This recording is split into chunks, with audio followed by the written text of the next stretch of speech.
আমি শপথ নিলাম আজ, কেউ না করুক আমি করব কাজ, কেউ না করুক আমি করব কাজ। আমি হতাশ হব না, ভেঙে পড়ব না, নিরাশ হব না, ভয় করব না, ভেঙে পড়ব না, ভয় করব না। দিনের কাজে ব্যস্ত রব বরং সকাল সাজ, দিনের কাজে ব্যস্ত রব বরং সকাল সাজ। কেউ না করুক আমি করব কাজ, কেউ না করুক আমি করব কাজ।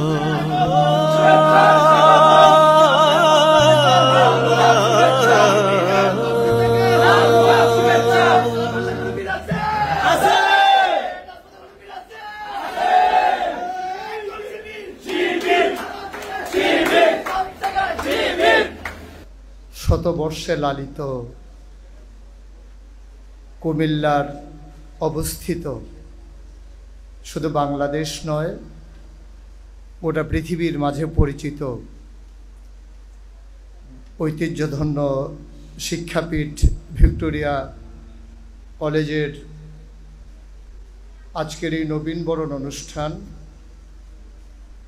যার আয়োজনে বাংলাদেশ ইসলামী ছাত্র শিবির প্রাণের সংগঠন, যাই সংগঠন মুশতাক ফয়েজিকে আজকে এখানে দাঁড়াতে প্রস্তুত করেছে, যে সংগঠন তিল তিল করে শুধু এক মুশতাক ফয়েজি নয়, হাজারো ছাত্র জনতাকে তিল তিল করে লক্ষ্যের চূড়ান্ত পর্যায়ে পৌঁছে দেওয়ার জন্যে অভিভাবকত্ব নিয়ে দায়িত্ব পালন করে আজ অবধি তার নিজস্ব দায়িত্ব পালন করছে। সে প্রাণের সংগঠন ইসলামী ছাত্র শিবির কর্তৃক আয়োজিত আজকের আয়োজনে উপস্থিতি সম্মানিত সভাপতি, প্রধান বক্তা, ইতিমধ্যে যিনি কথা বলেছেন, যার কথাগুলো শুনছিলাম মন্ত্রমুগ্ধের মতো, যার কথাগুলো ইতিহাস স্মরণ করিয়ে দেয়,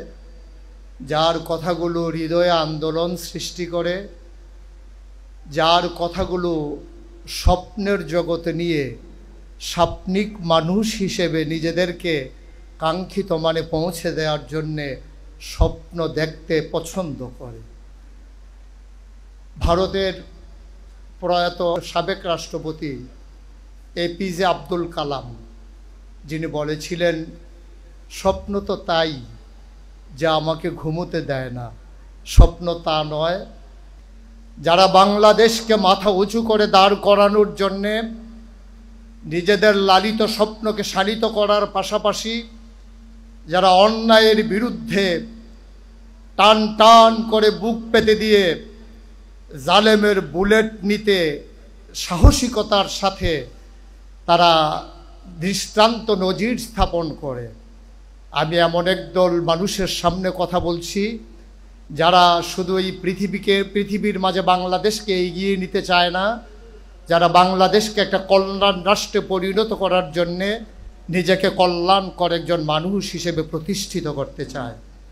আজকে আকাশে যখন মেঘের ঘনঘটা, বাইরে যখন বৃষ্টির রিমঝিম বরিশন ধারা, স্বাভাবিকভাবেই হলের জানালা ঘেঁষে বসে বসে বৃষ্টিতে কাক ভেজা দেখতে যেমন পছন্দের, যেমন করে আরাম করে পাতলা কাঁথা মুড়ি দিয়ে ঘুমানোর দিন, সেই সময়ও যারা আজকে এই হলরুমকে সুসজ্জিত করেছেন, যারা সার্থক করেছেন আয়োজনকে, যারা এই সুন্দর আয়োজনে এক একটা, যদি এই সার্থক আয়োজনকে বাগান বলি, আর আপনারা এক একটা ফুটন্ত কলি থেকে ফুল হয়ে ফুটেছেন, ফুটাতে চেয়েছেন, যাদের এই আজকের আয়োজনে উপস্থিতি, সম্মানিত উপস্থিতি, আমরা ভুলে গেছি নিজের পরিচয়, আমরা ভুলে গেছি আমাদের নিজেদের ঠিকানা। এজন্যে আমি সকল জায়গায় সকলকে স্মরণ করিয়ে দিতে চাই যে আপনি আপনার নিজেকে আয়নার সামনে দাঁড় করিয়ে অন্তত 3টা প্রশ্নের জবাব আপনার নিজ থেকে নিয়ে নেবেন। 1 নম্বরে আমি কে, 2 নম্বরে কে আমাকে পাঠালো, 3 নম্বরে কেন পাঠালো, আমি কে, তার পরিচয় আল্লাহ কোরআনুল কারীমে ১৫০০ বছর আগে দিয়েছেন। তখন আমরা মানুষ হইনি, মানুষ বানানোও হয়নি। মানুষ বানাবেন মাত্র যখন চিন্তা করছেন রব্বুল আলামিন ফেরেশতাদেরকে নিয়ে যখন তিনি কনফারেন্স ডাকলেন, তিনি যখন সেমিনারে তার মূল প্রবন্ধ উপস্থাপন করলেন, তিনি সেদিন বলেছিলেন ইন্নী জাইলুন ফিল আরদি খলিফা। আমি একটা কওম, আমি একটা সম্প্রদায়, আমি একদল মানুষ বানাতে চাই যারা আমার প্রতিনিধি, যারা আমার খলিফা। মানে কি? মানে হচ্ছে আমি যা চাই আমার চাওয়াগুলোকে পাওয়ায় পূর্ণতা দিতে গিয়ে যারা কাজ করবেন, আমি ওই একদল মানুষ বানাতে চাই। ফেরেশতারা বললেন দরকার নাই, মানুষ বানাবেন তো তারা তো ওই রকমই করবে যেমন করে আগে জিনারা করেছে, মারামারি কাটাকাটি ঝগড়া বিবাদ। কি দরকার মানুষ বানানোর? আমরাই কি যথেষ্ট না আপনাকে ডাকার জন্যে? আল্লাহ বললেন ইন্নী আলামু মা লা তা'লামুন, আমি যা জানি তোমরা তা জানো না।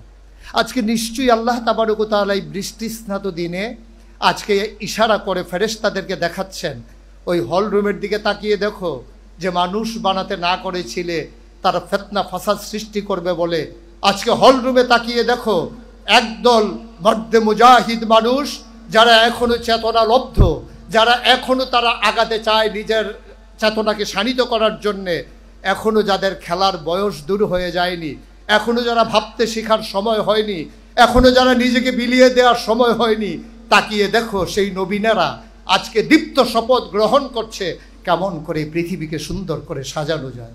ফেরেশতারা লজ্জায় অবনত হয়ে যান। ফেরেশতারা তখন লজ্জায় যখন অবনত হয়ে যান, তখন আল্লাহ তাবারক ওয়া তাআলা আমাদেরকে লক্ষ্য করে আমাদেরকে দেখিয়ে বলেন, আমি এমন মানুষই বানাতে চেয়েছিলাম যারা আজকে সকল খেলাধুলা, টিভির রং তামাশা আর মোবাইলের স্ক্রিন থেকে নিজেকে সরিয়ে এনে দ্বীনের পথে চলতে চায়, দ্বীনের পথে নিজেকে সাজাতে চায়, রাঙিয়ে তুলতে চায়, দ্বীনের আলোয় আলোকিত করে গোটা বিশ্বকে। আল্লাহ তাবারক ওয়া তাআলা এজন্যই আমাদেরকে বানিয়েছিলেন। তাইলে আমি কে? আমি হচ্ছে আশরাফুল মাখলুকাত, আমি সৃষ্টির সেরা। ফেরেশতাদের বাধা সত্ত্বেও যিনি আমাদেরকে তৈরি করেছিলেন উসওয়াতুন হাসানা, আইডল, আইকন, মানুষের মডেল হিসাবে। কিন্তু বড়ই পরিতাপের বিষয়, ১বিংশ শতাব্দীর সূচনা লগ্নে গোটা বিশ্ব যখন কম্পিউটারাইজড, গোটা বিশ্বকে যখন বলা হচ্ছে গ্লোবাল ভিলেজ, আজকে কুমিল্লা প্রান্তে থেকে হ্যালো বললে যখন আমেরিকাতে শোনা যায়, শুধু দেখা যায় না, শোনা যায় না, দেখাও যায়। সেই জমানায় এসেও আমরা দেখি কোনো কৃষক তার গরুকে পিটিয়ে মারে না, আমরা দেখি কোনো ছোট্ট ছেলে তার শখের কুকুরটাকে পিটিয়ে মারে না। কিন্তু আমরা দেখি এই ১বিংশ শতাব্দীর সূচনা লগ্নে ওরা বিশ্বকে যখন বলা হচ্ছে চরম উন্নতির চরম শিখরে আরোহণ করেছে, আমরা দেখেছি খোঁজ রাজধানীতে রাজপথে আমার মানুষ মানুষকে পিটিয়ে হত্যা করেছে। আমরা দেখেছি আমরা যখন সভ্যতার ধারক বাহক সেজেছি, তখন আমরা পশুত্বের সর্বনিম্ন পর্যায়ে আমরা অবস্থান করছি। আমরা দেখেছি ক্ষমতার মসনদ আঁকড়ে থাকার জন্যে, নিজেদের স্বার্থ সিদ্ধি করার জন্যে সর্বপ্রথম বুক পেতেছিল সেই আবু সাইদ, তার বুকে বুলেট বিদ্ধ করার পরে পরে ধাপে ধাপে ১০ শতক হাজার পরিপূর্ণ করে লাশে লাশে আবার বাংলাদেশকে ভরিয়ে দেওয়া হলো। আমার হাসপাতালগুলোকে আজকে এই অসুস্থ মানুষের দ্বারা ভরপুর করে দেওয়া হলো। আমার মায়ের আহাজারি, আমার ভাইয়ের আহাজারি আজকে আকাশ বাতাস ভারী হতে শুরু করলো। আমার বোন তার সকল কিছু ফেলে রেখে, তার ঘরের আঙ্গিনাকে ফেলে রেখে রাজপথে নামতে বাধ্য হলো। আর যারা এর মাঝে অগ্রণী ভূমিকা পালন করলো তাদের নাম শিবির, যা শুধু একটি সংগঠন নয়, যা একটি প্রতিষ্ঠান, যা মানুষ গড়ার কারিগরে পরিণত হয়েছে ইতিমধ্যে। যে শিবির হাজারো মানুষ তৈরি করেছে, যে শিবির আজকে মানুষকে পথ চলার পাথেয় হিসেবে মানুষের সামনে নিজেদেরকে ওইভাবে উপস্থাপন করতে চেষ্টা করেছে। এজন্যে অনেক আগে ভারতে যখন মোহামেডান স্পোর্টিং ক্লাব লীগ শিরোপা অর্জন করেছিল, তখন কবি নজরুল একটি কবিতা রচনা করেছিলেন। আমি যখন পড়ছিলাম তখন মনে হচ্ছিল সেই কবিতার লাইনগুলো বাংলাদেশ ইসলামী ছাত্র শিবিরের জন্যও যেন আজকে তিনি থাকলে লিখে দিতেন। যদি এমন করে বলি, এই বাংলার অবনত শিরে তোমরা পড়ালে তাজ, সুযোগ পাইলে শক্তিতে মোরা, অজেয় দেখালে আজ। এ কি অভিনব কীর্তি রাখিলে নিরাশাবাদীর দেশে, আধার গগনে আবার ঈদের চাঁদ উঠিল যে হেসে। শিবির যেন তার রক্তের মাঝে গোলাপ গাছ লাগিয়ে গোলাপ ফুল ফুটিয়ে দেখিয়ে দিলেন কেমন করে ফুল ফুটাতে হয় আর গোড়ায় রক্ত দিতে হয়। আমি বিশ্বাস করি, আমি তাদেরকে নিয়ে স্বপ্ন দেখি, আমি তাদের মাঝে আমি আশায় বুক বাঁধি যারা আজকে আমার সামনে বসে আছে। আমি বিশ্বাস করি শিবির যদি স্বমহিমায় সচেতনায় জেগে থাকে তাইলে বাংলাকে আবার পেছনে ফেলে দিতে পারে এমন কোনো শক্তির উদ্ভব হওয়ার সাহসই বাংলাদেশে কেউ করবে না ইনশাআল্লাহ। আমার বিশ্বাস শিবির হবে অতন্ত্র প্রহরী। আমার বিশ্বাস শিবির নিজেকে জাগাবে এবং ঘুমন্ত মানুষকে জাগিয়ে তুলবে। আজকের এই নবীন বরণ অনুষ্ঠানে আমরা যদি নিজেদেরকে জাগিয়ে নিতে পারি, সে পতাকা তলে ঐক্যবদ্ধ করে নিয়ে নিজেদেরকে গড়ে তুলতে পারি আর নিজেদেরকে চেতনায় সারিত করে নিতে পারি, যেমন করে জেনেছিলাম আমি কে আমাকে পাঠালেন, তিনি নিজেই বলে দিলেন যে তিনি সেই যে রব্বুল আলামিন। কেন পাঠালেন আল্লাহ তাও জানিয়ে দিলেন, ইয়া আইয়ুহান্নাসু উবুদু রাব্বাকুম আল্লাযী খালাকাকুম ওয়াল্লাযীনা মিন ক্বাবলিকুম লাআল্লাকুম তাত্তাকুন। আল্লাহ এই জন্যই আমাদেরকে পাঠিয়েছেন যে হে মানুষেরা উবুদু রাব্বাকুম, তোমরা ইবাদত করবে তোমার রবের, যিনি তোমাকে সৃষ্টি করেছেন। তিনি মায়ের আর বাবার মধুর মিলনে যখন তারা লিপ্ত হয়েছিল তখন বাবার পিঠ থেকে মায়ের বুক থেকে দুফুটো পানি সবেগে নিগৃহীত হয়ে যে জায়গাটা গিয়ে একত্রিত হয়েছিল মায়ের সেই রেহেমের ভিতরে দুফুটো পানি হয়ে গেল এক ফোঁটা রক্ত।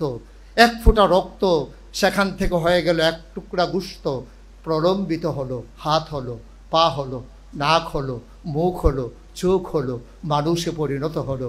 এ পৃথিবীতে আসলো পৃথিবীকে সাজানোর জন্যে।